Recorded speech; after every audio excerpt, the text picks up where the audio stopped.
కరీంనగర్లో ఏర్పాటు చేసిన సమావేశంలో సోమాజిగూడ యశోద హాస్పిటల్కు చెందిన డాక్టర్ శ్రీహరి మాట్లాడుతూ ఆధునిక వైద్య రంగంలో మౌనంగా జరుగుతున్న విప్లవం ఇంటర్నేషనల్ రేడియాలజీ అని అన్నారు.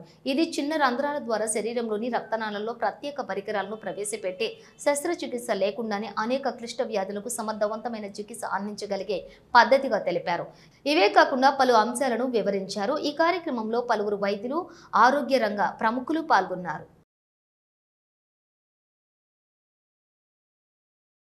సో మీరు ఎప్పుడైనా శస్త్రచికిత్స లేకుండా చిన్న రంధ్రం ద్వారా ఒక థెరపీని చేయడం చూసారా? అదే interventional radiology. So interventional radiology game changer లాగా వస్తుంది. సో ఈ ఎన్నో మన డిసీజెస్కి దీంట్లో సొల్యూషన్ అనేది ఉంటుంది. సో ఇంటర్వెన్షనల్ రేడియాలజీలో మనం ఎట్లా చేస్తాము అంటే ఒక ఎక్స్రేస్ కానీ, అల్ట్రాసౌండ్ కానీ, సిటీ కానీ, డిఎస్ఏ కానీ, ఇమేజింగ్ మోడాలిటీస్ తోటి మనం చిన్న సూక్ష్మ క్యాథెటర్లు కానీ బాడీలో అవయవాల దగ్గరికి టార్గెటెడ్గా రీచ్ అయ్యి అక్కడికి ట్రీట్మెంట్ అనేది చేయడం జరుగుతుంది.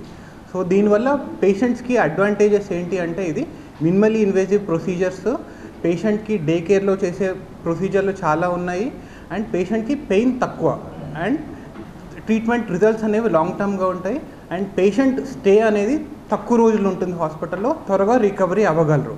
So this is the advantages of interventional radiology.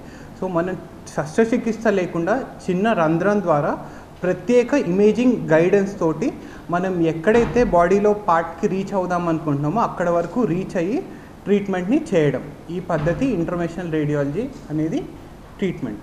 So ఈ ట్రీట్మెంట్ ద్వారా మనం ఎన్నో రోగాల్ని క్యూర్ అనేది చేయగలము, అట్లనే ఎన్నో డిసీజెస్ని డయాగ్నోసిస్ కూడా చేయగలము.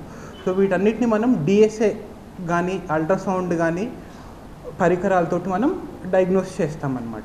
సో ఈ పేషెంట్కి చిన్న రంధ్రం, మనం చెయ్యి దగ్గర రక్తనాళం దగ్గర కానీ, తొడ దగ్గర రక్తనాళంలో కానీ ఒక చిన్న చీలిక చేసి మనం క్యాథెటర్లని వివిధ ఆర్గాన్స్కి రీచ్ అయ్యి అక్కడ ట్రీట్మెంట్ అనేది జరగడం జరుగుతుంది.